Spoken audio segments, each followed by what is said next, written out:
ताजा खबर ये आ रही है कि सिद्धार्थ पिठानी को डीआरडीओ गेस्ट हाउस से सीबीआई के हेडक्वार्टर ले जाया गया है। मुंबई में जो दफ्तर है सीबीआई का बांद्रा कुर्ला कॉम्प्लेक्स में, वहां ले जाया गया है। आगे जांच में नया मोड़ आ सकता है, लेकिन फिलहाल ये वीडियो मैं उसलिए कर रहा हूं, जो मैंने आपको पिछले वीडियो में बताया था कि शेखर सुमन ने बहुत सारे सवाल उठा दिए हैं रिया चक्रवर्ती के इंटरव्यू पर। शेखर सुमन ने साफ कहा है कि अगर रिया ये कहती हैं कि उनके सपने में सुशांत आए और इसलिए वो सबके सामने बोल रही हैं, तो उन्होंने कहा कि ये बहुत कुछ स्क्रिप्टेड जैसा लग रहा है। शेखर ने साफ कहा कि मैं खुद एक्टर हूं, इसलिए मुझे इंटरव्यू देखकर साफ लग गया कि ये जो इंटरव्यू है ये पहले से स्क्रिप्टेड है, पहले से तयशुदा सवाल जवाब है। इमोशनल एंगल से इसको शुरू किया गया कि सुशांत मेरे सपने में आए, वहां से इस इंटरव्यू को शुरू किया गया। और उसके बाद उन्होंने सवाल ये उठाए कि अगर रिया चाहती थी कि सुशांत उन्हें वापस बुलाएं, जैसा कि उन्होंने अपने इंटरव्यू में कहा है कि मैं वेट कर रही थी कि वो मुझे वापस बुलाएं, तो ऐसा अगर उन्हें इंतजार था उनकी कॉल का, तो फिर उन्होंने 9 तारीख को उनका जो नंबर था उसे ब्लॉक क्यों कर दिया। इसके अलावा शेखर सुमन ने यह भी कहा कि उनकी जो चैट है जो महेश भट्ट के साथ सामने आई है 8 जून की रात में करीब 8 बजे होती है, उसमें ऐसा लग रहा है कि मानो वो काफी समय से प्लान कर रही थी इस रिश्ते से बाहर निकलने का, और ये अचानक लिया गया डिसीजन नहीं है। शेखर सुमन ने यह भी कहा कि रिया ने अपने पूरे इंटरव्यू में सुशांत के ब्रदर इन लॉ को बदनाम किया, सुशांत की बहन को बदनाम किया, सुशांत के परिवार के बारे में इतना उल्टा सीधा बोला, उनके पिता के बारे में उल्टा सीधा बोला। एक तरह से उन्होंने पूरी जो उनकी छवि थी उनके परिवार की वो मटिया मेट कर दी। इस तरह से शेखर सुमन ने यह भी कहा कि ये कौन सा प्यार था उनका सुशांत के लिए जो आज वो उनके पूरे परिवार को इतना बुरा भला कह रही हैं। शेखर सुमन ने यह कहा कि अगर रिया की बातों पर यकीन कर भी लिया जाए तो भी, यानी रिया ने जो कहा वो अगर सच है तो भी उन्हें इस तरह मीडिया के सामने नहीं कहना चाहिए था। शेखर सुमन ने यह भी कहा कि रिया और सुशांत के बीच बहुत प्यार था, ऐसा रिया कह रही हैं, लेकिन उनकी बातों से, उनकी हरकतों से, उनके जिस तरह के बयान आए हैं, वो उनकी फैमिली के बारे में जिस तरह से बातें कर रही हैं, उसे देखकर ये बिल्कुल नहीं लगता कि उन दोनों के बीच इतना प्यार था। और सबसे बड़ी बात कि जिस तरह से वो घर छोड़कर गई और उसके बाद उसी शाम वो महेश भट्ट से चैट कर रही थी, उसे देखकर तो साफ लगता है कि वो बहुत समय से इस रिश्ते से बाहर निकलने के बारे में सोच रही थी, और ये सब कुछ एक तयशुदा प्लानिंग के तहत किया गया। सबसे बड़ी बात शेखर सुमन ने यह भी कही कि अगर कोई किसी को छोड़ के जाता भी है और अगर ऐसा मनमुटाव होता भी है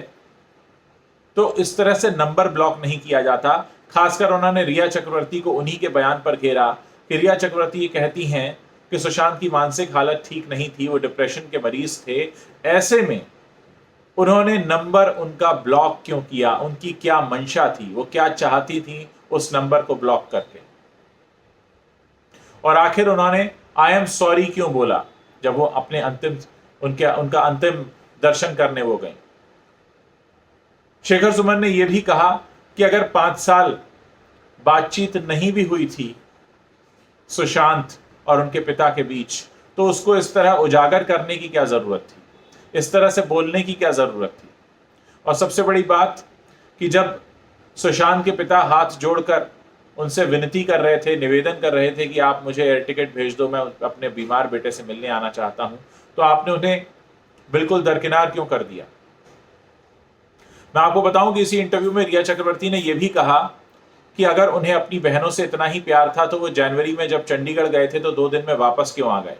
जिसके जवाब में श्वेता कीर्ति पहले ही कह चुकी हैं कि ये रिया ही थी जो उन्हें 2 दिन में 25 बार फोन करके उनको वापस बुला रही थी, और उन्हीं की वजह से श्वेता जो यूएस से आई थी सुशांत से मिलने, वो मिल नहीं पाई क्योंकि सुशांत के ऊपर रिया का दबाव था कि उनको वापस मुंबई आना है। तो ये बहुत सारी बातें हैं। 15 करोड़ रुपए का जो जिक्र किया उसके बारे में रिया ने 2 तरह के जवाब दिए। एक बार वो कहती हैं कि जब फरवरी में सुशांत के दीदी जीजा मिलने आए थे और वो बांद्रा के लैंडसेंट होटल में रुके थे, तब सुशांत ने उन्हें वहां जाकर बताया था कि उन्हें 15 करोड़ रुपए की फिल्म मिल गई है और 15 करोड़ रुपए मिल गए हैं। तो जब उनसे सवाल पूछा गया कि मिल गए हैं ऐसा कहा था, तो उन्होंने कहा ये मुझे नहीं पता, मिल गए हैं कहा था या मिलने वाले हैं कहा था। तो ये सारी जो बातें हैं, उनका ये कहना है कि परिवार उसी 15 करोड़ रुपए को लेकर उनके ऊपर इल्जाम लगा रहा है। मैं आपको बता दूं कि शेखर सुमन ही नहीं बल्कि देश के और कई लोग जो इस मुहिम में सच के साथ खड़े हैं, रिया के इस इंटरव्यू पर सवाल उठा रहे हैं और बार बार कहा जा रहा है कि ये एक पीआर स्टंट है, रिया की अपनी छवि सुधारने की एक नाकाम कोशिश है। एक और अपडेट आ रहा है, वो भी मैं आपको बता दूं कि आज रामदास आठवले जो यूनियन मिनिस्टर हैं, उन्होंने फरीदाबाद में सुशांत के पिता के सिंह और सुशांत की बहन रानी दीदी से मुलाकात की और उन्होंने उनको मिलने के बाद यही कहा कि जांच में कोई कसर नहीं छोड़ी जानी चाहिए और उन्हें भी लगता है कि ये मामला हत्या का है। तो फिलहाल ये था एक छोटा सा अपडेट और वो सारी बातें जो शेखर सुमन ने रिया चक्रवर्ती के इंटरव्यू पर उठाई। आगे और भी बहुत सारी खबरें आ रही हैं, उनके अपडेट्स लेकर मैं तुरंत हाजिर हूं।